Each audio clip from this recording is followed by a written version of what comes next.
Well, we know a lot of our essential workers, we owe a lot to them. And what you may not know is it's predominantly women of color who are on the front lines and struggling the most, according to economists. Overall, women account for more than half of job losses between February and August. That's according to the Bureau of Labor Statistics.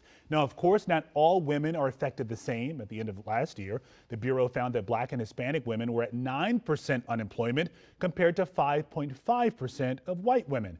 Now, let that sink in. Black and Hispanic mothers are more likely to be the primary or sole breadwinners for their families compared to white mothers, according to the Institute for Women's Policy Research. So while thousands of women have been forced to quit their jobs to care for their kids, for some, that's not even an option. I did speak with the professor of economics at Howard University, Jevay Grooms, to learn more about how women have been impacted this last year.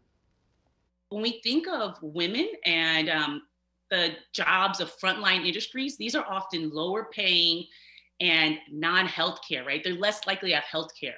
And this is where minorities and especially women of color, they dominate these fields. They have greater risk of exposure during COVID-19. They're less likely to get health insurance, even if they're working through the pandemic. And the chances that they're having children at home are also higher.